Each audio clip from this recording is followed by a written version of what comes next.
Buenas noches, ¿cómo les va? A estas horas, Argentina ya tiene nuevo presidente. El pasado 10 asumió Mauricio Macri, votado por el 51% de los argentinos, y podríamos hablar de todos los avatares, situaciones que se generaron antes, durante y después de la asunción. Pero creo que a la mayoría de los argentinos, por no decir a todos, lo que más nos preocupa es el tema del trabajo y el salario. Por eso estamos con Pedro Guasesco. Pedro Guasesco es un trabajador, es secretario adjunto de la CTA, es secretario general del Sindicato del Neumático, Sindicato Unido del Neumático de la Argentina. También es el presidente de la Federación de Trabajadores de la Industria y Afines, donde están trabajadores industriales y de la energía adheridos a la CTA. Pero sobre todo cuando digo un trabajador, porque nunca dejó de ser un militante, un trabajador, al margen de los importantes cargos que él ostenta. ¿Cómo te va, Pedro? Muchas gracias. ¿Qué tal, Chino? ¿Cómo andas?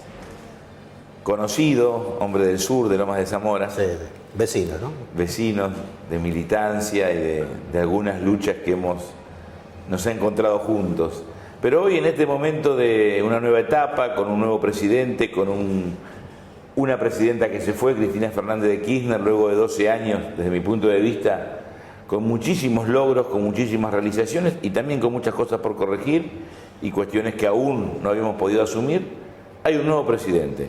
Y me parece que es un desafío para los trabajadores. ¿Qué caracterización haces en términos generales de lo que termina y de lo que viene? Bueno, terminamos con un bagaje muy importante de resultados en el sentido de que se puso un país en marcha. Si nosotros pensamos y vemos cómo lo encontramos en el 2001, al punto que habíamos llegado, los trabajadores hemos tenido cambios muy importantes, o sea, crecimiento en el empleo, mejoramiento de nuestras condiciones de trabajo, modificaciones en el convenio colectivo, toda una serie de cosas que han ido para más. También es cierto que todas estas transformaciones traen nuevos desafíos, nueva demanda de nuestros compañeros, a veces son cosas en las cuales uno, por más que de alguna forma dé una explicación sobre lo mal que estábamos en la década del 90 y las políticas neoliberales, las nuevas generaciones de trabajadores como que esas cosas no lo han vivido, no han tenido la experiencia y bueno, quedan por ahí paradas un poco en el discurso, ¿no? O sea que en esta situación es un desafío doble, ¿no? Por un lado, la gratificación que hemos tenido todos los años de que nuestro país ha cambiado y nuestro mundo en el lugar de trabajo también, y por otro lado, el nuevo desafío de las nuevas demandas, o sea, cómo nosotros pensamos es hacia adelante, es hacia el futuro, de que el lugar de trabajo se tiene que convertir en un ámbito democrático para los trabajadores, o sea, no que solamente los trabajadores ejerzan la democracia en el momento de elegir los gobernadores o presidentes o concejales o intendentes, sino que también el lugar de trabajo haya un desafío muy fuerte en una sociedad moderna, democrática, inclusiva, en lo cual los trabajadores cumplan un papel importante también adentro de la fábrica, adentro del establecimiento donde le toca hacer sus actividades, ¿no? Y esto, bueno, son desafíos que nos obligan a hablar, bueno, no solamente el mantenimiento del nivel de nuestro ingreso, que es un poco el problema que hoy va a estar dando vuelta, porque ante el desafío de un proceso inflacionario alto, una mega devaluación, eso pone en riesgo los avances que hubo estos años, y obviamente nosotros como trabajadores no vamos a aceptar que nuestros compañeros y nosotros mismos perdamos poder adquisitivo, vamos a dar toda la fuerza necesaria para que esto no suceda. Vamos a tener que empezar a hablar de que si hay una determinada inflación, un determinado valor de la inflación en el mes, al mes siguiente los trabajadores no tienen por qué estar esperando una negociación de un año para discutir este tema, sino que automáticamente se tendría que estar resolviendo. Esto sacaría de la cancha la cuestión del salario, o sea que en realidad obligaría tanto al gobierno como a los sectores empresarios, fundamentalmente a los formadores de precios, a tener que preocuparse cómo mejoran su productividad, cómo mejoran su calidad, cómo reducen sus costos, y no ponen a los trabajadores contra la espada y la pared de tener que ir a corregir su salario después que pasaron 6 meses o un año e impusieron una nueva dinámica de precio. Esto como que en la Argentina se tiene que acabar, o sea, va a empezar a estar maduro en la conciencia de nuestro pueblo de que la cuestión del salario es importante y que hay que protegerlo y que bueno, va a ser responsabilidad de este gobierno tomar dato de esto, tomar cuenta de esto, y que no hay soluciones fáciles en la economía. La única forma de que la economía funcione es que los empresarios inviertan. O sea, si estamos viviendo en un sistema capitalista, por algunos deseamos cambiarlo por otro que sea mejor, pero mientras estemos viviendo en un sistema capitalista,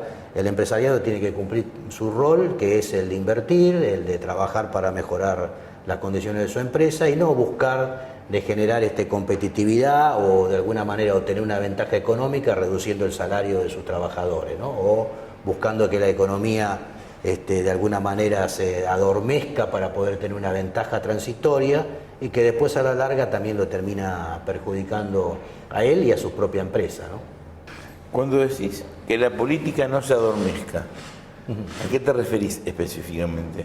No podemos nosotros estar adormecidos y de alguna manera parados sobre las cosas buenas que hemos hecho. No sucede, creo que a todos los que tenemos alguna actividad, sea pequeña o mediana o grande, del punto de vista político. Si nosotros nos quedamos dormidos en los laureles, o sea, nos quedamos parados en las cosas buenas que hemos hecho en algún momento, las nuevas demandas que surgen nos pasan por arriba, o sea, nos terminan imponiendo nuevas condiciones y no nos quedamos preparados para esos nuevos desafíos, y ahí cometeríamos un error muy importante, porque de alguna manera se abre la puerta a posibilidades de retrocesos en política al conjunto de la sociedad, que después eso tiene consecuencias complicadas. Y en el tema económico, bueno, claramente, o sea, la Argentina ya tendría que haber entrado en una etapa en el fortalecimiento y el desarrollo de la infraestructura y obviamente también en el mejoramiento de la productividad en los sectores de producción, fundamentalmente en los sectores como el nuestro, ¿no? Que están ligados a sectores de producción industrial, y eso es todo un tema que de alguna manera nos pone y fundamentalmente a los que estamos con alguna representación gremial, el de desafío que tampoco estas cosas se pueden dejar en manos del sector empresario y del gobierno de turno. O sea, los sindicatos tienen que tener un papel protagónico en la discusión de cuáles son las estrategias del desarrollo económico en nuestro país, más teniendo en cuenta que estamos con una economía muy transnacionalizada, ¿no? Con un sector económico que al estar transnacionalizado, sus decisiones se toman en otro lado. O sea, con esto no estoy diciendo que no cumplan un papel importante en la economía del país, que no tengan empleo, que no generen empleo. Lo que estoy diciendo es que a veces para tomar una decisión se tarda mucho tiempo y se desaprovechan oportunidades históricas, que bueno, son esas oportunidades que pasan una vez en la vida de las personas o en la vida también de los países, ¿no? Antes de preguntarte sobre la región, porque vos sos un especialista, tenés un conocimiento sobre la situación internacional tanto en Europa como en América, ¿cuál es la situación del trabajador argentino comparado con los países hermanos, sabiendo que no podemos hacer una comparación mecánica con Paraguay, ni con Perú, ni siquiera con Chile, quizás con Brasil, o por lo menos con el sector industrial de Brasil y de servicio del centro y del sur, no del norte? Pero porque se ha hablado tanto y se habla tanto desde la prensa opositora para desmentir los avances del salario y de otras conquistas de los trabajadores argentinos, que me gustaría que vos hagas un parangón haciendo esas salvedades con los trabajadores de países hermanos de la región. Y en primer lugar, la Argentina ha sido un país desde el peronismo para acá que ha tenido una unificación desde el punto de vista social mucho más fuerte que la que han tenido el resto de los países de América Latina, ¿no? Inclusive Brasil, porque por ahí lo que es el obrero industrial, el trabajador de la grande industria, el de la Argentina comparado con el de San Pablo y el sur de Brasil, está en una situación bastante parecida. A veces un poco mejor los brasileros, muchas veces mejor nosotros, pero después el resto del Brasil es un país que tiene una división muy importante, hay una fractura social muy importante.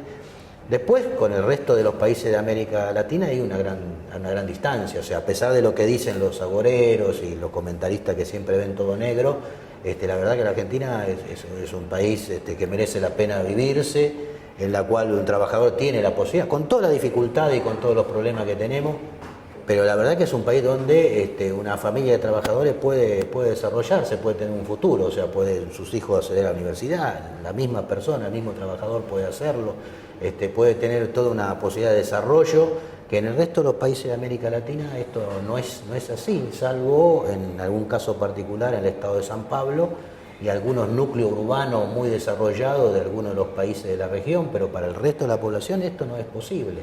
Y más con lo que está pasando en el mundo, o sea, con lo que viene sucediendo, con la crisis esta que no se sale del 2008 a nivel global, que no se sale y va a costar mucho trabajo que se pueda llegar a salir, ¿no?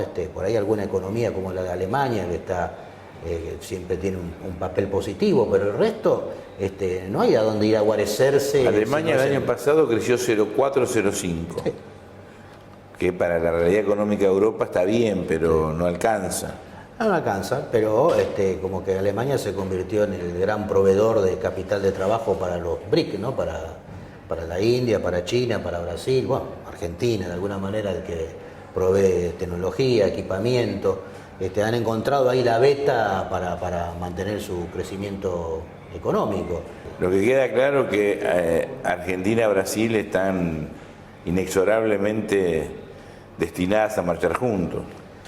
Sí, la historia nos ha puesto por ahí como antagónico en mucho tiempo, pero también en mucho tiempo nos ha obligado a marchar juntas y creo que más ahora ya no lo tendríamos que ver en esto, como ha pasado en estos últimos años, de lo de Sarney y Alfonsín, no lo tendríamos que ver como una obligación, sino como un compromiso histórico, un desafío que unifica la patria grande y pone al servicio del continente los recursos que tienen países como Argentina y Brasil, que bueno, obviamente son, para nosotros tiene que ser un ámbito de oportunidad, o sea, saber aprovechar esta situación que se da, que independientemente de los problemas que pueda haber en los marcos económicos general, pero hay una perspectiva de futuro. Entonces acá la discusión en todo caso es si esta perspectiva de futuro, estas posibilidades de desarrollo y crecimiento que inexorablemente van a continuar, van a estar al servicio del conjunto de la sociedad o va a estar al servicio de un pequeño sector de la población.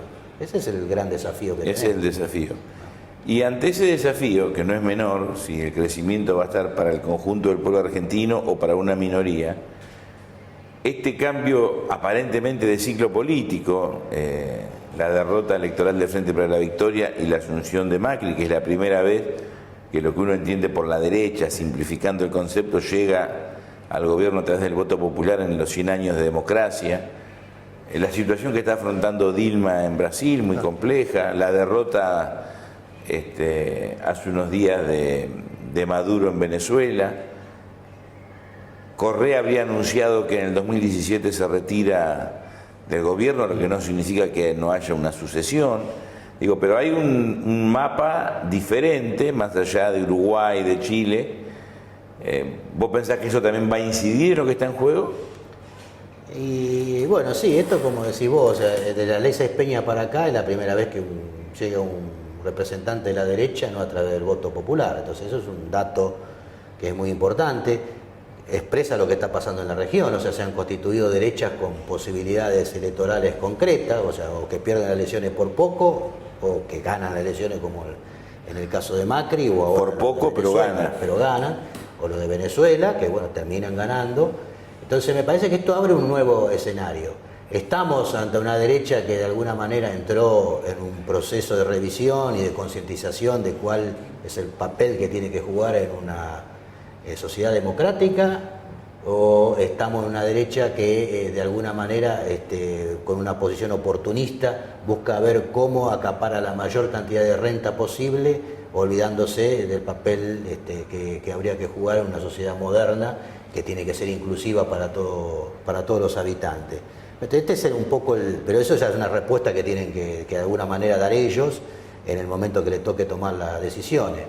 En el punto nuestro, creo que se han generado en estos 12 años herramientas, perspectivas y fuerza lo suficientemente importante como para que también nos pongan en la posición de reformular lo que queremos para el futuro. O sea, vamos a tener que también nosotros, de los sectores progresistas o de izquierda, o los sectores populares, ¿no? Los sectores nacionales, populares, también reformular cómo construimos dentro de esta democracia, cómo construimos mayor poder popular. En algún tiempo las opciones más radicalizadas iban también por opciones que de alguna manera despreciaban el tema de la democracia. Pero creo que cualquier cambio revolucionario en nuestras sociedades necesitan sostenerse para que puedan ser sólidos en el futuro, necesitan sostenerse en una mayoría muy amplia del pueblo para poder tener posibilidades de transformaciones reales. Entonces, esto sin la herramienta de la democracia, sin la herramienta de construir consensos en la mayoría, de articulación de amplio espectro con todos los actores políticos, sociales y culturales, imposible de desarrollarlo. Me parece que están los gérmenes en los sectores populares como para empezar a dar respuesta a este desafío. La etapa en la cual el sujeto de transformación es el gobernante que está en el gobierno y se tiene que poner a la espalda todo el proceso de transformación, como lo han hecho Lula, como lo ha hecho Néstor, lo ha hecho Cristina, lo ha hecho Tabaré, o lo ha hecho Chávez, ese ciclo se acabó. Ahora viene un ciclo en el cual nos desafía a nosotros mismos a construir esas opciones de poder, obviamente con todo, ¿no? Contemplando todas las cosas buenas, pero cómo nos desafía a nosotros a darle una respuesta desde el pueblo a esta derecha que de alguna manera también ha construido opciones de poder que le han permitido, en el caso de la Argentina, a Macri llegar al gobierno, ¿no? Y el hecho que haya, ¿cuántas centrales obreras hay? ¿4, 5? Y la CGT está dividida en 3 sectores y la CTA en 2. 5. 5 sectores. 5 Esa fracciones. división de 5 centrales, más allá de la honestidad intelectual de muchos de sus integrantes, ¿no favorece a este proyecto que podría desarrollar Macri o que puede estar latente como el huevo de la serpiente en buscar redistribuir riqueza entre pocos y no entre muchos? Y sí, favorece, obviamente favorece, y es un desafío que no es fácil, porque en general los rompimientos en el movimiento obrero, bueno, esto es histórico, o sea, los factores de poder influyen sobre el movimiento obrero, hay sectores que tienen una posición más conservadora, más participacionista, más de buscar acuerdos para mantener la estructura de poder, y otros que tratan de reflejar la voluntad de los trabajadores o las necesidades, por ahí a veces no la voluntad, sino las necesidades reales que consideran para parte del mundo del trabajo. Y esto nos pone en un desafío, o sea, es que se abre una etapa en la cual se van a empezar a ordenar estos escenarios. No creo que en nuestro país desaparezca, va a haber siempre 2 tendencias, ¿no? Una tendencia que va a estar fundamentalmente con el poder corporativo, que de alguna manera va a buscar acuerdo.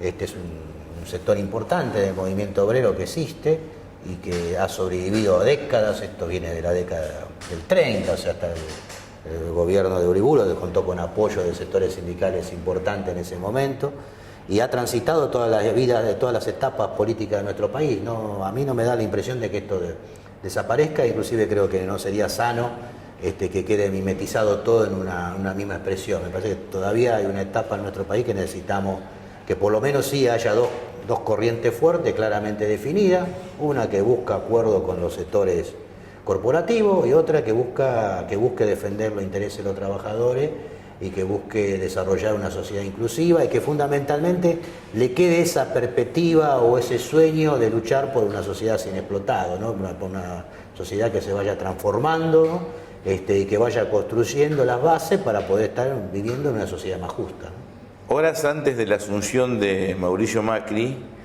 se anunció la exención del impuesto a las ganancias para el aguinaldo, para el medio aguinaldo de diciembre. Se lo había anunciado tiempo atrás, luego se informó que no se podía cumplir por razones de tiempo, luego se volvió a rectificar, al margen que pareciera una improvisación que nos preocupa, y reconociendo que la medida, si bien es paliativa y parcial, no deja de ser un paso adelante. ¿Qué impresión tenés a priori de lo que puede hacer Macri, el nuevo ministro de Trabajo Jorge Triaca, respecto a ustedes, a los trabajadores, a los formales? ¿Y pensás que visualizan la informalidad, la ven, o es un dato de la estadística para ellos? Para mí lo veo como que ellos ven esta cuestión como un dato de la estadística y que de alguna manera siguen pensando que la política de la copa derramada va después a llevar, en la medida que la copa se llena, el derrame va a producir efecto positivo sobre el el ámbito laboral como un mercado y que entonces en esas condiciones se van a ir mejorando paulatinamente la situación. Bueno, es una visión de la que tienen, ¿no? Con lo de ganancia, medio que están mostrando, o sea, del punto de vista para generar una expectativa electoral, dijeron de dar una solución a este tema. Y yo espero, digamos, que se cumplan con lo que dijeron, ¿no? Porque me parece que es un tema importante que necesita. Yo inclusive estoy de acuerdo, más allá de los paliativos que puedan hacer, de mantener que no se pague ganancia con el tema del aguinaldo, que me parece que es una decisión totalmente necesaria, subir los pisos, cambiar las escalas, y que eso debe hacerse por ley de Congreso, o sea, debería ser uno de los primeros temas que se tendrían que tratar en marzo para darle una solución integral, obviamente retroactivo a partir del 1 de enero. Me parece que ojalá que cumplan con este tema, porque sería un paso en la dirección correcta, ¿no? Con respecto al tema, la cuestión esta de la situación de trabajo irregular que hay en muchos sectores, bueno, ahí creo que tienen un problema complicado, porque una parte de su base electoral lo ha apoyado en contra de los vagos que generó Cristina por las diferentes asignaciones, por los diferentes subsidios. Entonces ahí están en un problema con su propia base. Yo creo que por ahí, en un camino de una honestidad intelectual y pensando en el bien del país, accedan a abordar este tema de la manera que corresponde, porque acá no nos tenemos que olvidar que si bien es cierto que se está subsidiando a los sectores más desprotegidos, que son los niños, son las mujeres y son los ancianos, porque bueno, los 2 millones de jubilados que se incorporaron al sistema, la asignación universal por hijo, todos estos beneficios que de alguna manera desde los recursos del Estado se apunta para fortalecer a los sectores más débiles de la población, tampoco nos tenemos que olvidar que a pesar de los cambios que hubo en estos 12 años, se mantuvieron subsidios a sectores del empresariado que después uno no sabe a dónde dirigen su recurso económico. Esperemos que esta gente que dice que son más racionales en el manejo de las cuestiones de la economía y que lo manejan con un criterio más ortodoxo y más firme, bueno, apunten a retirar el subsidio a algunos sectores empresariales que evidentemente después no lo vuelcan en la mejora del sistema donde están trabajando, o no lo utilizan para mejorar la capacidad productiva de lo que les toca manejar, sino que lo usan para beneficio personal. O sea, hay una tendencia a hablar de lo más desprotegido, pero no hablamos de sectores que se han enriquecido, que continúan enriqueciéndose y que aparentemente van a continuar enriqueciéndose en el futuro, mamando de la teta del Estado, como tradicionalmente se dice. Esto no aparece en el debate público, ¿no? O sea, que reivindican el mercado, la mano invisible del mercado, pero cuando pueden manotean, ¿no? Le manotean al Estado, Sí, es decir, manotean. al pueblo, al dinero de todo el pueblo argentino. Así es. Una última pregunta. Esta definición que da el ya ministro de Trabajo, Jorge Triaca, de que encuadraría las paritarias en el marco de la productividad, ¿qué impresión te causa? Así dicho, negativa, totalmente negativa. En primer lugar, porque en nuestro país, históricamente, los que han siempre puesto algo en el tema de productividad son los laburantes. Lo ponen cuando las cosas están mal y los empresarios echan gente, nos suspenden, nos reducen el punto de los convenios. Entonces, claro, cuando suceden estas cosas, después mejora la productividad. O cuando viene la etapa buena, también los trabajadores lo ponen en disposición de horas extras, de trabajar más intensamente, obviamente también mejora la productividad. Entonces, me parece que así dicho está mal planteado. El ministro Triaca debería claramente decir que se va a proteger el nivel de ingreso de los trabajadores. Debería claramente hacer una apuesta al futuro en la cual se va a garantizar con algún tipo de cláusula de gatillo que contra la inflación los trabajadores no van a perder un solo peso. Que contra la inflación el salario de los trabajadores van a estar blindados. A partir de ahí para adelante sería muy bueno hablar de productividad, pero hablar en serio de productividad, no solamente para utilizar la productividad como una variable para poder ajustar el salario hacia abajo. Y una cosa más, la productividad en nuestra economía ha crecido por arriba del crecimiento del salario, inclusive en estos 12 años.